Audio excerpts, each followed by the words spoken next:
Hello, Acho. Let's read the question. The question says, which of the following is the most appropriate method for refining low boiling metals like zinc and mercury? Option A, electrolytic refining. Option B, Mohn process. Option C, distillation. Option D, zone refining. So question में हमको ये पूछा गया कि low boiling जो भी metals होता है जैसे कि जिंक मरकरी उसको रिफाइन करने के लिए हम लोग कौन सा मेथड यूज करते हैं मॉन प्रोसेस इलेक्ट्रोलाइटिक रिफाइनिंग डिस्टिलेशन या फिर zone refining So the key concept of this question is refining of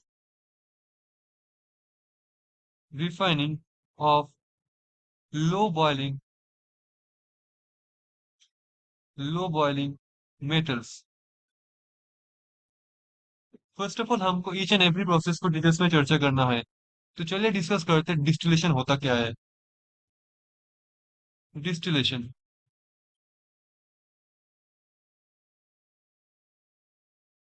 so distillation is based on the boiling points ये हम लोग को बॉइलिंग पॉइंट के ऊपर बेस्ड करके देता है इसका रिफाइनिंग प्रोसेस बॉइलिंग पॉइंट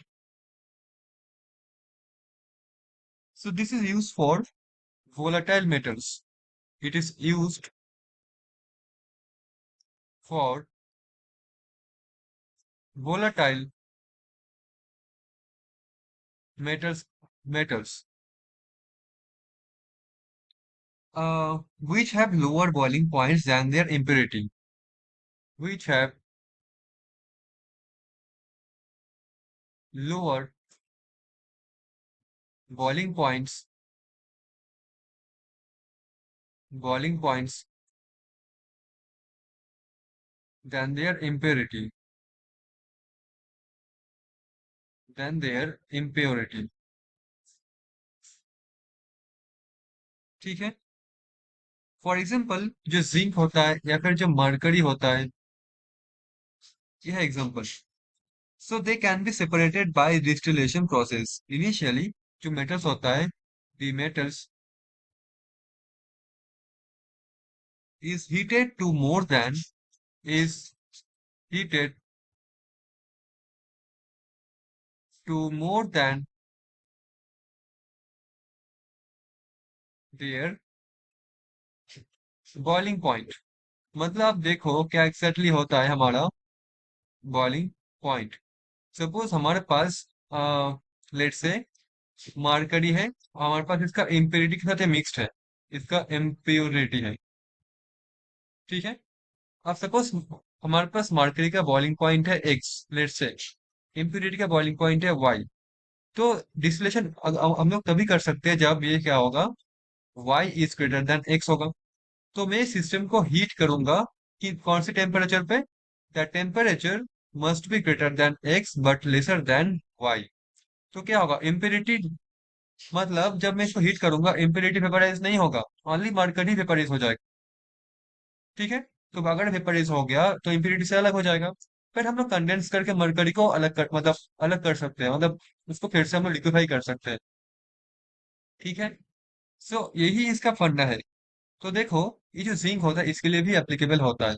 तो ये था हमारा डिस्टिलेशन तो लो बॉइलिंग जो मेटल्स होता है तो क्या होता है जो जिंक मरकरी जैसा उसको हम लोग डिस्टिलेशन के माध्यम से सेपरेट कर सकते हैं नाउ बात करते हैं जोन रिफाइनिंग अब ये जोन रिफाइनिंग पे क्या होता है exact so based on the difference in the solubility based on the difference in solubility of of impurities in molten state and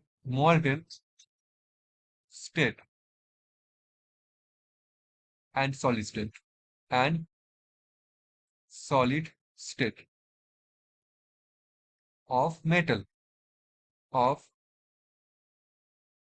metals zone refining is tough तो ये totally depend करता है impurities का different different solubility के ऊपर मतलब ऊपर base करके हम इस जोन रिफाइनिंग प्रोसेस को करते हैं ठीक है, मॉल्टन स्टेट सॉलिड स्टेट में डिपेंडेंट सॉलिबिलिटी के ऊपर डिपेंड करके। सो दस हाईली जो प्योर मेटल्स होता है, जैसे कि सिलिकॉन या फिर जर्मेनियम, मतलब जो यूज होता है सेमीकंडक्टर इंडस्ट्री में, उसको हम लोग करते हैं zone refining. So to get highly pure form we do zone refining. तो देखो, जिंक मरकरी को हम लोग जोन रिफाइनिंग के माध्यम से नहीं कर सकते, ठीक है, क्योंकि उसमें जर्मेनियम और सिलिकॉन को करते हैं। नेक्स्ट देखो, मॉन प्रोसेस। मॉन प्रोसेस में क्या करते हैं हम लोग? इम्प्योर जो निकल होता है, इम्प्योर जो निकल होता है उसको हम लोग प्यूरिफाई करते हैं। कैसे करते हैं? जो इम्प्योर निकल होता है हम उसको ट्रीट करते हैं कार्बन मोनोऑक्साइड के साथ। तो ये बनाता है कॉम्प्लेक्स NiCO होल फॉर्म में। डिटेल्स में चर्चा नहीं कर रहा। बाद में इसको हीट करके हम लोग प्योर निकल हमको मिलता है, प्योर निकल प्लस CO। क्योंकि इम्प्योरिटी क्या करता है, CO के साथ कॉम्प्लेक्स फॉर्म नहीं करता, निकल ही फॉर्म करता है। तो ऐसे हमको प्योर निकल पाया जाता है और इसको बोलते हैं मॉन प्रोसेस। तो मॉन प्रोसेस निकल के लिए होता है। Last but not the list is electrolytic refining. Electrolytic refining में क्या होता है? तो जो हमारा इलेक्ट्रोलाइटिक रिफाइनिंग होता है वो किया जाता है कॉपर के लिए, जिंक के लिए भी किया जाता है, बट मरकरी के लिए नहीं किया जाता। सिल्वर के लिए भी किया जा सकता है, AU गोल्ड के लिए भी किया जा सकता है। So the method to be use for refining an impure metal depends on the nature of nature of the current I, as well as, ये क्या है, आई है मतलब करंट है, as well as on the nature of impurities present in it. ठीक है। सो मतलब ये जो हमारा मेटल्स है, इसके कंडक्टिविटी के ऊपर डिपेंड करके हम लोग कर सकते हैं इलेक्ट्रोलाइटिक रिफाइनिंग प्रोसेस। ठीक है। एंड सो मेटल्स, गोल्ड जो होता है, AU होता है, या फिर आप बोल सकते हो कॉपर होता है, इसको हम लोग मेनली करते हैं इलेक्ट्रोलाइटिक रिफाइनिंग प्रोसेस के माध्यम से इसको रिफाइन करते हैं। बट जो मरकरी होता है, अब उसको हम लोग इलेक्ट्रोलाइटिक रिफाइनिंग के माध्यम से रिफाइन नहीं कर सकते। ठीक है, क्योंकि ये नॉर्मली सॉलिड जो हमारे पास मेटल्स होते हैं उसके लिए करेंगे। हाँ, मरकरी का भी हम लोग इलेक्ट्रोड बना सकते हैं, बट मरकरी के लिए हम लोग बेस्ट हुए हुए क्या, डिस्टिलेशन प्रोसेस बहुत आसान होगा। इलेक्ट्रोलाइटिक रिफाइनिंग मरकरी के लिए भी, मरकरी के लिए हम लोग नहीं करते नॉर्मली। सो इसमें हम लोग क्या करते हैं, जो प्योर मेटल्स होता है वो हम लोग डिपॉजिट करते हैं एज कैथोड। और जो इम्प्योर मेटल होता है हम लोग, ये है प्योर मेटल के लिए, प्योर मेटल हम लोग डिप करते हैं। और जो एनोड होता है, एनोड क्या होता है, एनोड होता है हमारा इम्प्योर मेटल। जो इम्प्योर मेटल होता है एनोड। बट मरकरी के सीन में ऐसा कुछ भी नहीं होता। तो नॉर्मली ये जो स्पेसिफिक हमारे मेटल्स है, इसको हम लोग रिफाइन करते हैं by electrolytic refining process. So now आप देख पा रहे हो, distillation is going to be the answer of this question. Hope you understood it well, thank you so much.